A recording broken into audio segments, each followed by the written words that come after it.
All right, so we're just going to go through how to stock in unit that we've purchased manually.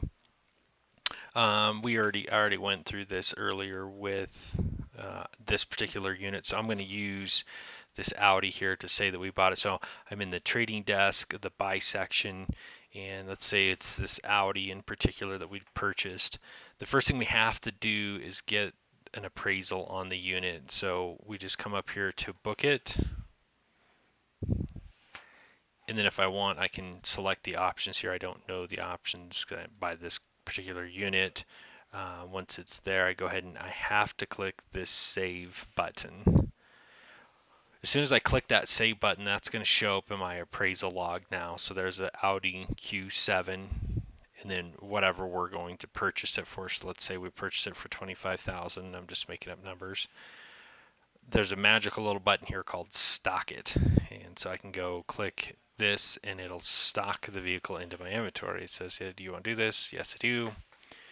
And it'll go into this particular screen. If you have a particular way of doing your stock numbers, some people will use unit count through the years. So say this is the first unit we've bought, so it could be stock number 1 or maybe 1001, kind of like a checkbook thing. Other stores will do makes, models, brands. Whatever you want to do. If you just want to use the system stock number, then do that too. So stock number here, you can add the additional information if you had it. Make sure that you fill out the correct color. So this is silver. Any additional information, I can put that in here. The status is right here, available for sale. It says it's manually added. I can also so I want to save this. I can tab through to the pricing section. I can fill out my retail pricing here. I've got my books in here. Any of the options that pull up, or if you add the Chrome data tool, it'll do this automatically for you. You don't have that right now, but it is an option. Otherwise, I can go through and select what it has. I can also go to the description and pull off, it's all-wheel drive, it's rare, it's handles great, and it'll auto build this for me. Also, I can add a custom phrase section here.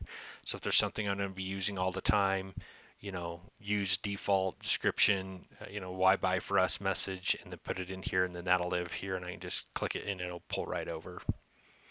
The photos can be done through this section here. So photos are right here.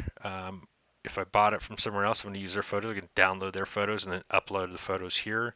You can also use our app to add photos of the car to the system. Video, if you're doing videos, you can put the URL here. The condition reports mostly used for the marketplace system. You don't really need to fill that out until it's time. I can also check the exports to see where those are going to, and liquidate an auction related to the auction place. So once I click save, this is now saved in my inventory file, which is found under the export. This is how everything gets exported out in the CSV file. So inventory, used vehicles, and you can see the Wranglers now in here that we did earlier. The mileage, we need to adjust the colors, put any pricing in here, and then that Audi that we went through and did. I'm going to delete this just so it's not in there. But now this becomes my inventory used vehicle log of what I've got for inventory. I can also change the status if we sell it. So I just clicked on it, mark the car as sold, and then go on. This also helps populate anything in my water report. So any of the additional reporting in the system is based off my inventory here, and my wholesale inventory as well. So if I decide at some point in time I want to list cars back on the marketplace, that's where that would live, and I would come in here, change the transmission, get that updated, and so on and so forth. So hope that helps. If you have any more questions on how that all works, just give us a call.